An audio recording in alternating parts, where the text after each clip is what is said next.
പെട്ടെന്നാണ് ആമിയുടെ വീടിന് മുൻപിലേക്ക് യാദവിൻ്റെ കാറ് വന്ന് നിന്നത്. അവൻ്റെ കാറിൻ്റെ ശബ്ദം കേട്ടതും ടാക്സിയിലുണ്ടായിരുന്ന ആള് പുറത്തേക്ക് വന്ന് അവന് ഡോറ് തുറന്നു കൊടുത്തു. ഇവൻ സേവ്യർ, യാദവിൻ്റെ റൈറ്റ് ഹാൻഡ്. അയാളും ഒന്ന് ഗൗരവത്തിൽ നോക്കിയതിനു ശേഷം അവൻ പുറത്തേക്ക് ഇറങ്ങി. യാദവ് ഗൗരവത്തോടെയാണ് അയാളെ നോക്കിയത്. അകത്തുണ്ട് സർ, ഇതുവരെ ആരും പുറത്തേക്ക് ഇറങ്ങിയിട്ടില്ല. അത് കേട്ട് യാദവ് അകത്തേക്ക് നടന്നു. പിന്നെ തിരിഞ്ഞ് അവനെ ഒന്ന് നോക്കി. അയാൾ പുറത്തേക്ക് തന്നെ നിന്നു. യാദവ് അകത്തേക്ക് കയറുന്ന വീടാകെ ശാന്തമാണെന്ന് അവന് തോന്നി. ഇവിടെ ആരുമില്ലേ? അകത്തേക്ക് നോക്കി ശബ്ദത്തിൽ അവൻ ഗർജിച്ചതും മുറിയിൽ അമ്മയോട് സംസാരിച്ചുകൊണ്ടിരിക്കുന്ന ആമി ഞെട്ടിയെഴുന്നേറ്റു. ഇവിടെ ആരുമില്ലേ എന്ന് ഉറക്കെ ഒന്നുകൂടെ ശബ്ദിച്ചുകൊണ്ട് മുൻപിൽ കണ്ട ഫ്ലവർ വേസ് എടുത്ത് താഴേക്ക് എടുത്തെറിഞ്ഞു. ആ ശബ്ദം കേട്ടാണ് തൻ്റെ മുറിയിൽ നിന്ന് ഉത്തമൻ പുറത്തേക്ക് വരുന്നത്. മുൻപിൽ നിൽക്കുന്ന യാദവിനെ കണ്ടതും അയാളുടെ മുഖത്ത് വിയർപ്പ് പൊടിഞ്ഞു. എന്നാൽ തൻ്റെ മുൻപിൽ നിൽക്കുന്ന ഉത്തമനെ കണ്ടതും യാദവിന് ദേഷ്യം കൂടുകയാണ് ചെയ്തത്. എവിടെടോ തൻ്റെ മോള്, വിളിക്കവളെ. ഉത്തമനെ നോക്കി പുച്ഛത്തോടെ യാദവ് പറഞ്ഞതും അയാളുടെ മുഖത്ത് നിസ്സഹായത നിറഞ്ഞു. ദയവ് ചെയ്ത് അവളെ വെറുതെ വിടണം. തെറ്റ് ചെയ്തത് ഞാനല്ലേ, എന്നെ ശിക്ഷിച്ചോളൂ.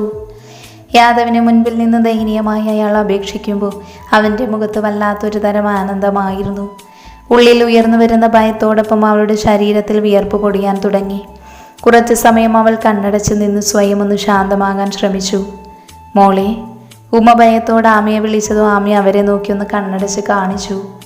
എത്ര ദിവസം നമുക്ക് ഒളിച്ചിരിക്കാൻ സാധിക്കും അമ്മേ? കഴിഞ്ഞ ദിവസത്തെ സംഭവത്തോടു കൂടി അയാളുടെ കയ്യിൽ നിന്നും രക്ഷയില്ല എന്ന് എനിക്ക് മനസ്സിലായി.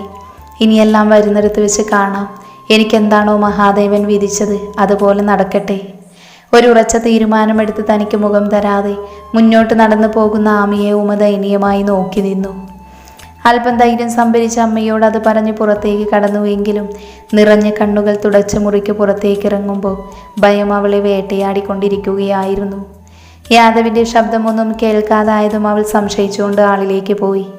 അവിടെ യാദവിന് മുൻപിൽ തൻ്റെ ജീവന് വേണ്ടി അപേക്ഷിക്കുന്ന അച്ഛനെ കാണി ആമിയുടെ ഹൃദയത്തിൽ ഒരു കല്ല് വെച്ചതുപോലെയുള്ള ഭാരം അനുഭവപ്പെട്ടു. ഒരു വേള അവൻ്റെ മുൻപേ ദയനീയമായി തല താഴ്ത്തി നിൽക്കുന്ന അച്ഛനെ കണ്ടതും ആമിയുടെ ഉള്ളു തുടിച്ചുപോയി. അച്ഛാ. ആമിയുടെ ശബ്ദമാണ് യാദവിനെയും ഉത്തമനെയും തിരിഞ്ഞു നോക്കാൻ പ്രേരിപ്പിച്ചത്. അവളെ നോക്കിയപ്പോൾ ഉത്തമൻ്റെ കണ്ണിൽ ദയനീയത കൂടിയെങ്കിൽ യാദവിൽ നിറഞ്ഞു നിന്നത് പുച്ഛമായിരുന്നു. നിങ്ങൾക്കെന്താ വേണ്ടത്? അവനെ നോക്കി ധൈര്യത്തോടെ ചോദിക്കുമ്പോൾ അവന് വേണ്ടത് തൻ്റെ ജീവിതമാണെന്ന് അവൾ ഉറപ്പായിരുന്നു. എനിക്ക് വേണ്ടത് എന്താണെന്ന് നിനക്കറിയില്ലേ? നിന്നെ വേണം എനിക്ക്. ഉറച്ച ശബ്ദത്തോടെ യാദവ് പറയുമ്പോൾ അവൻ്റെ കണ്ണുകൾ ഒരു വേട്ടക്കാരനെ പോലെ തിളങ്ങി. എന്നാൽ അത് കേട്ടതും ഉത്തമൻ അവൻ്റെ മുൻപിൽ വന്നു നിന്നു. ഞാൻ പറഞ്ഞല്ലോ, എന്നെ എന്ത് വേണമെങ്കിലും ചെയ്തോ, എൻ്റെ ജീവനെടുത്തോ, പക്ഷെ എൻ്റെ മോളെ വെറുതെ വിടണം. യാദവിൻ്റെ മുൻപിൽ കൈകൂപ്പിക്കൊണ്ടൊരു അപേക്ഷയോടെ ഉത്തമൻ പറഞ്ഞു. എന്നാൽ യാദവ് അതിനെ പുച്ഛിക്കുകയാണ് ചെയ്തത്. ദയനീയമായി യാദവിന് മുൻപിൽ യാചിക്കുന്ന അച്ഛനെ കാണി ആമിയുടെ ഉള്ളം തുടിച്ചുപോയി. ഓടിച്ചെന്ന അച്ഛൻ്റെ കൈകൾ കൂട്ടിപ്പിടിച്ച് ആമി യാദവിനെ നോക്കി. എനിക്ക് വേണ്ടി അച്ഛൻ ആരുടെ മുൻപിലും താഴേണ്ട, എനിക്ക് സമ്മതം. നിറഞ്ഞ കണ്ണുകളോടെ ആമി പറയുമ്പോൾ യാദവിൻ്റെ മുഖത്ത് ദേഷ്യം ഇരച്ചു കയറി. അവളുടെ ഒരു അച്ഛൻ. അവളെ നോക്കി അലറിക്കൊണ്ട് യാദവ് ഉത്തമൻ്റെ കഴുത്തിന് കുത്തിപ്പിടിച്ചു. ഒരു വേള അവൻ്റെ പ്രവൃത്തിയിൽ അവർ രണ്ടുപേരും ആകെ ഭയന്നു. പെട്ടെന്ന് ആമി അവൻ്റെ മുൻപിലേക്ക് വന്ന് അവൻ്റെ കയ്യിൽ പിടിച്ചു. നിങ്ങൾ പറഞ്ഞതനുസരിക്കാൻ ഞാൻ തയ്യാറാണെന്ന് പറഞ്ഞതല്ലേ, പിന്നെന്തിനാ? അവൾ അവനോട് കെഞ്ചിയതും അവളെ നോക്കി പുച്ഛിച്ചുകൊണ്ട് യാദവ് പറഞ്ഞു. കുറച്ചു മുൻപ് നീ സംസാരിച്ചല്ലോ, നിന്റെ അച്ഛന് വേണ്ടി നീ എന്തോ ത്യാഗം ചെയ്യുന്നത് പോലെ.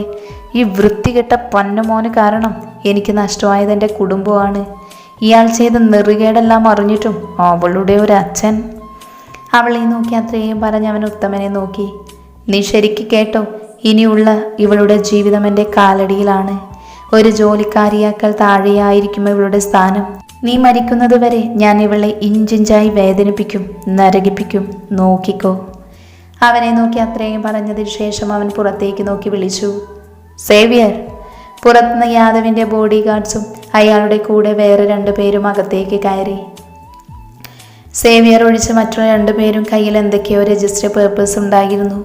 ആമിയും അവളുടെ അച്ഛനും അമ്മയും അവരെ തന്നെ നോക്കി നിന്നു. അകത്തേക്ക് കയറി വാ. അവരെ നോക്കി അവൻ ഗൗരവത്തിൽ പറഞ്ഞതും കൂടെയുള്ള ആളുകൾ രജിസ്റ്ററും മറ്റുമെല്ലാം അവിടെ തന്നെ നിരത്തി വയ്ക്കാൻ തുടങ്ങി.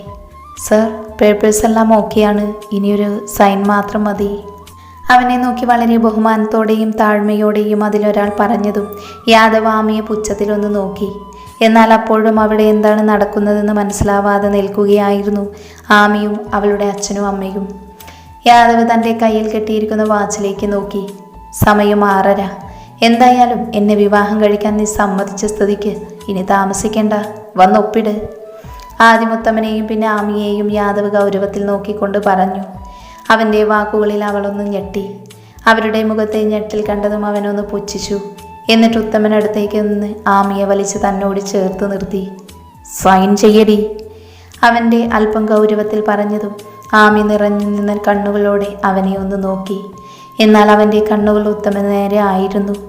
തൻ്റെ മകളുടെ നിസ്സഹായാവസ്ഥയിൽ നീറി നിൽക്കുന്ന ആ പിതാവിനെ കണ്ടതും അവൻ്റെ ചുണ്ടിലൊരു പുഞ്ചിരി വിരിഞ്ഞു.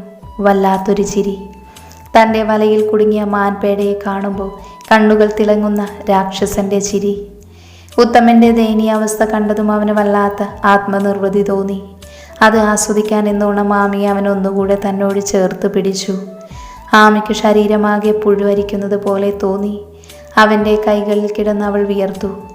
ഇതൊന്നും കാണാൻ ശക്തിയില്ലാത്തതുപോലെ ഉത്തമൻ കണ്ണുകൾ അടച്ചു നിന്നു. അയാൾക്കറിയാമായിരുന്നു ഇനി തന്നെ കൊണ്ടൊന്നും ചെയ്യാൻ സാധിക്കില്ല എന്ന്. അയാളുടെ നിസ്സഹായാവസ്ഥ നിറയെ കണ്ടതിനു ശേഷം അവൻ അവളോട് അലറി, ഒപ്പിടടി.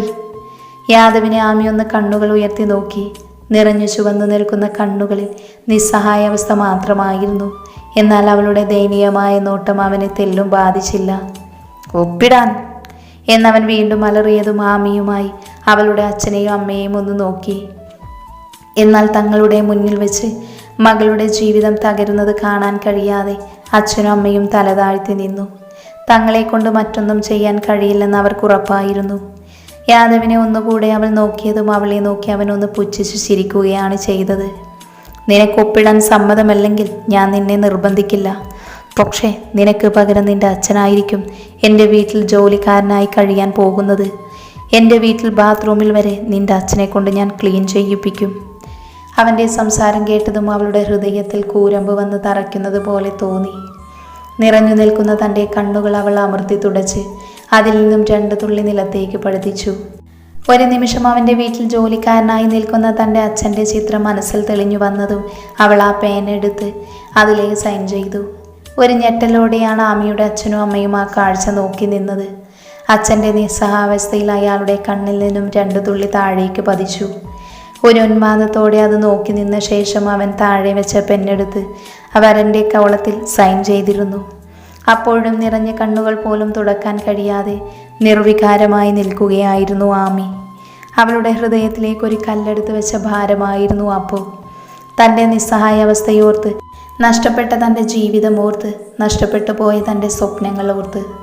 തകർന്നു നിൽക്കുന്ന ഉത്തമനെയും ഉമയെയും ഒന്ന് പുച്ഛത്തോടെ നോക്കിയതിനു ശേഷം തൻ്റെ പോക്കറ്റിൽ നിന്ന് താലിയെടുത്ത് ആമിയുടെ കഴുത്തിലേക്ക് ചാർത്തിയ യാദവ് ഒപ്പം ഒരു നുള്ളി സിന്ദൂരം അവളുടെ നെറ്റിയിലേക്ക് തൊട്ടുകൊടുത്തു.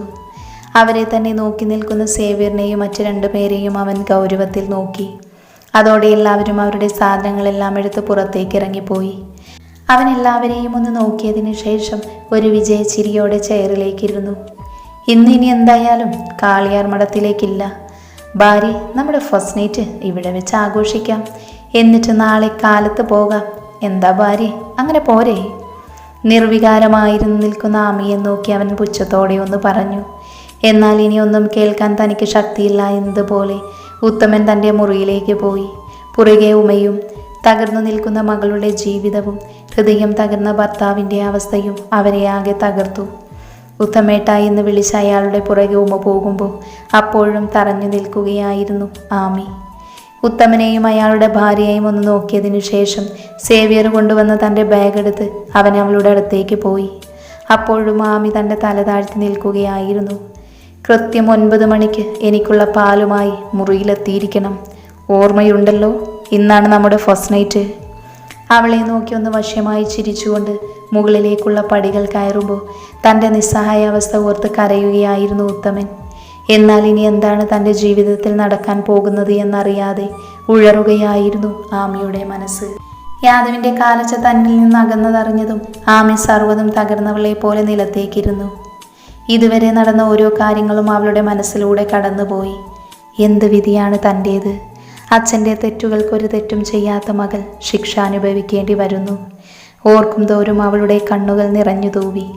തൻ്റെ നിസ്സഹായതയോർത്ത് എങ്ങനെയെല്ലാം അയാളിൽ നിന്ന് രക്ഷപ്പെടാൻ ശ്രമിച്ചാലും തനിക്കതിന് കഴിയില്ലെന്ന് ആമിക്ക് ഇതിനോടകം ബോധ്യമായി.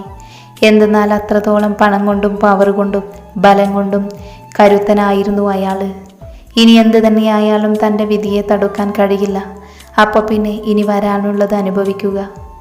ആമി തൻ്റെ കണ്ണുകൾ അമർത്തി തുടച്ചു. അച്ഛനും അമ്മയും ആകെ തകർന്നിരിക്കുകയാണ് എന്ന് ആമിക്കറിയാമായിരുന്നു. ഇപ്പം താനും കൂടി തകർന്നാൽ അവർക്കത് സഹിക്കാൻ കഴിഞ്ഞെന്ന് വരില്ല. ചെയ്തു പോയ തെറ്റിന് അച്ഛൻ ഒരുപാട് പശ്ചാത്തപിക്കുന്നുണ്ട്. ഇപ്പോഴെല്ലാം കൊണ്ടും ആകെ തകർന്നിരിക്കുകയായിരിക്കും. നിറഞ്ഞൊഴുകുന്ന കണ്ണുകൾ തുടച്ചുകൊണ്ട് ആമി അച്ഛൻ്റെ മുറിയിലേക്ക് പോയി. രണ്ടുപേരും അവിടെ ആയിരിക്കും ഉണ്ടാവുക എന്ന് അവൾക്കുറപ്പായിരുന്നു. മുറിയിലേക്ക് കയറിയതും കണ്ടതൊന്ന് കരയാൻ പോലും കഴിയാതെ തകർന്നിരിക്കുന്ന അച്ഛനെയാണ്. അച്ഛനെ നോക്കി വിഷമിച്ചിരിക്കുന്ന അമ്മയും. കുറച്ചു നേരം അവരെ നോക്കി നിന്നെങ്കിലും പിന്നീട് ആമി ധൈര്യം സംഭരിച്ച് അവരുടെ അടുത്തേക്ക് പോയി. തങ്ങളുടെ അടുത്തേക്ക് വരുന്ന ആമിയെ കണ്ടെങ്കിലും അവളെ തല ഉയർത്തി നോക്കാനുള്ള ധൈര്യം പോലും അവർക്കില്ലായിരുന്നു. അത്രത്തോളം ഉത്തമൻ എന്ന പിതാവ് തൻ്റെ മകൾക്ക് മുൻപിൽ തോറ്റുപോയതിൽ തോന്നി അയാൾക്ക്. അവളുടെ ജീവിതം എന്നൊരു ചോദ്യചിഹ്നമായെങ്കിൽ അതിന് കാരണം താൻ മാത്രമാണെന്ന് അയാൾക്ക് അറിയാമായിരുന്നു. നിറഞ്ഞ കണ്ണുകളോടെ തൻ്റെ മുഖത്തൊരു പുഞ്ചിരി വരുത്തിച്ചിരുന്നു ആമി. എങ്കിലും ആ ചിരി പരാജയമായിരുന്നു. അവളുടെ കണ്ണുകളിൽ ഉള്ളിലെ വേദന മുഖത്ത് പ്രകടമായി. മോളെ, തൻ്റെ മകളുടെ ഇപ്പോഴത്തെ അവസ്ഥ സഹിക്കാൻ കഴിയാതെ ഉമ ദയനീയതയോടെ ആമിയെ വിളിച്ചു. എനിക്ക് സങ്കടമൊന്നുമില്ല അമ്മേ. ഇങ്ങനെയൊക്കെ ആയിരിക്കും എൻ്റെ വിധി. അത് ഉൾക്കൊണ്ട് ജീവിച്ചല്ലേ പറ്റൂ. അമ്മയും അച്ഛനും എന്നെ ഓർത്ത് വിഷമിക്കരുത്. ഞാനിതൊക്കെ അതിജീവിക്കും. ആമി അങ്ങനെ ആരുടെയും മുൻപിലും തോറ്റുകൊടുക്കില്ല. ആദ്യത്തെ വാക്കുകൾ പറയുമ്പോൾ ഉള്ളിൽ നിറഞ്ഞു നിന്നത് വേദനയാണെങ്കിൽ അവസാനത്തെ വാക്കുകൾക്ക് വല്ലാത്തൊരു ഉറപ്പുണ്ടായിരുന്നു. അമ്മയും അച്ഛനും നോക്കി അത്രമാത്രം പറഞ്ഞു തിരിഞ്ഞു നടന്നു ആമി. തൻ്റെ ഉള്ളിലെ ദുഃഖം തങ്ങളെ അറിയിക്കാതെ ഉള്ളിലൊതുക്കുന്ന ആമിയെ കണ്ടതും ഉത്തമന് തൻ്റെ നെഞ്ച് വെട്ടിപ്പൊളിയുന്നത് പോലെ തോന്നി. ചന്ദ്രശേഖരൻ്റെ വാക്ക് കേട്ട് ചാടി പുറപ്പെടാൻ തോന്നിയ നിമിഷത്തെ അയാൾ ഓരോ സെക്കൻഡും പഴിച്ചുകൊണ്ടിരുന്നു, ശപിച്ചുകൊണ്ടിരുന്നു. അപ്പോഴും ഉള്ളുകൊണ്ട് അയാൾ ഉരുകുകയായിരുന്നു. യാദവ് പടികൾ കയറി മുകളിലത്തെ നിലയിലെത്തി. മുകളിലത്തെ നിലയിൽ ആദ്യത്തെ ഏറ്റവും വലുപ്പമുള്ള മുറിയായിരുന്നു ആമിയുടേത്. എന്തുകൊണ്ടോ ആ മുറിയായിരുന്നു അവൻ തിരഞ്ഞെടുത്തത്. ആ മുറിയിലേക്ക് കയറിയതും വല്ലാത്തൊരു തുളസിക്കതിൻ്റെ ഗന്ധം തൻ്റെ മൂക്കിലേക്ക് വന്ന് പതിക്കുന്നത് അറിയുന്നുണ്ടായിരുന്നു അവൻ. ആ ഗന്ധമൊന്ന് ആഞ്ഞു ശ്വസിച്ചതിന് ശേഷം അവൻ അകത്തേക്ക് പ്രവേശിച്ചു. വലിയ വിശാലമായ മുറി, അതിനൊത്ത നടുക്ക് ഒരു വലിയ ബെഡ്. പഴയ മോഡൽ ഇരുനില വീടാണെങ്കിലും കാണാൻ വളരെ ഭംഗിയുള്ളതാണ്. അതിനേക്കാൾ ഭംഗിയായിരുന്നു ആ മുറിക്ക്. ചുവരിലും മറ്റും തൂക്കിയിട്ടുള്ള ചിത്രങ്ങളും പലതരം ക്രാഫ്റ്റുകളും, ഒപ്പം കുടുംബത്തോടൊപ്പമുള്ള അവളുടെ ഒരുപാട് ചിത്രങ്ങളും. അതുവരെ തെളിഞ്ഞു നിന്ന അവൻ്റെ മുഖം ആ കുടുംബ ചിത്രത്തിൽ തെളിഞ്ഞു നിൽക്കുന്ന ഉത്തമൻ്റെ മുഖത്ത് ചിരി കണ്ടതും അത് മാറിയിരുന്നു. പകരം അവിടെ വെറുപ്പും ഗൗരവവും പുച്ഛവും നിറഞ്ഞു. പിന്നീട് വല്ലാത്ത പക തോന്നി. അയാൾ നഷ്ടപ്പെടുത്തിയ തൻ്റെ കുടുംബത്തെ ഓർത്ത്. തൻ്റെ കുടുംബത്തോടൊപ്പം അയാളുടെ ചിരിച്ചു നിൽക്കുന്ന മുഖം കണ്ടതും ഒരു ഭ്രാന്തനെ പോലെ ആ ഫോട്ടോ എടുത്ത് നിലത്തേക്ക് വലിച്ചെറിഞ്ഞു അവൻ. ആ ഫോട്ടോ നിലത്തേക്ക് വീണു ചിന്നിച്ചിതറുന്നത് ഒരു തരം ഉന്മാദത്തോടെ അവൻ നോക്കി നിന്നു. പൊട്ടിത്തെറിച്ച ഈ ചിത്രം പോലെ നിന്റെ കുടുംബവും ഞാൻ നശിപ്പിക്കും. ഒരായുസ് മുഴുവൻ നിന്നെ ഞാൻ നരകിപ്പിക്കും.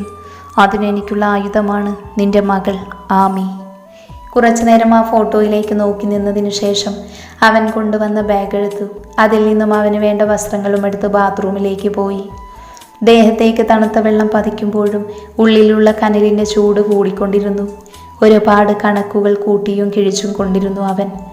എന്നാൽ അവൻ്റെ പകയിലും പ്രതികാരത്തിലും തകരാൻ പോകുന്ന ഒരു പാവം പെണ്ണിൻ്റെ ജീവിതം മാത്രം അവൻ കണ്ടില്ല, കാണാൻ ശ്രമിച്ചില്ല എന്നതാണ് സത്യം.